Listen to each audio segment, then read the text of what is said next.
I'm a 42-year-old woman, and this happened not too long ago at my parents' house during what was supposed to be a shared graduation celebration. The whole extended family was invited: cousins, uncles, aunts, and grandparents, because 2 kids in the family had just graduated high school, my daughter and my sister's son. Both were finishing the same year, both with solid grades, both ready to move into the next stage of their lives. My parents had insisted on hosting a big party so that the whole family could mark the occasion together. The house was decorated with banners, balloons, and strings of lights running across the backyard. Food trays covered every table, and my mother had even hired a local band to play in the evening.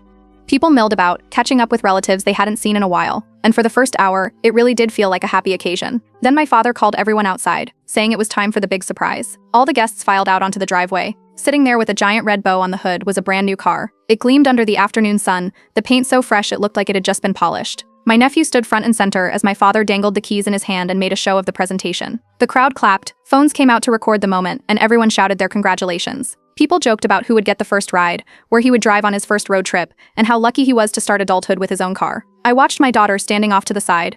She had been waiting with a smile, expecting that the surprise would be for both graduates. Instead, she stayed still, waiting for someone to call her name, waiting for something that never came.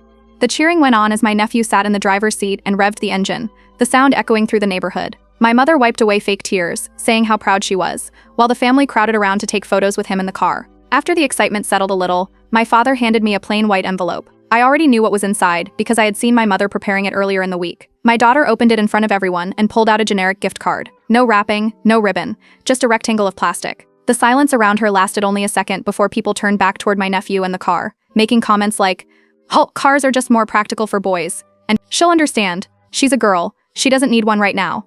My daughter pushed the envelope back into her pocket and forced a small smile. No one cheered for her, no one clapped. She stepped back while others looked away, pretending not to notice her embarrassment. The difference between the grand ceremony and her quiet dismissal couldn't have been clearer. I stood there and listened as relatives kept complimenting the gift. They talked about how generous my parents were, how smart it was to give a car, how this would set my nephew up for success. Every word felt like another jab, not because I wanted a car for my daughter, but because of the sheer imbalance. I noticed how she held herself tighter, her shoulders drawn in, and I knew the sting of being overlooked in front of so many people would stay with her. Still, I didn't raise my voice or confront anyone right then. Instead, I surprised everyone by stepping forward with a smile and saying how wonderful the car looked. I complimented the color, the shine, even the bow. The crowd seemed relieved that I wasn't angry, and several people nodded as if everything had been settled. They thought the moment of tension had passed, but I had already started thinking about what would come next. While everyone was still crowded around the car, I clapped my hands and suggested that we should celebrate the new ride with a family road trip. I said it would be the perfect way to break in the car, that we could make a weekend of it, driving through scenic routes and visiting landmarks. The idea caught on instantly.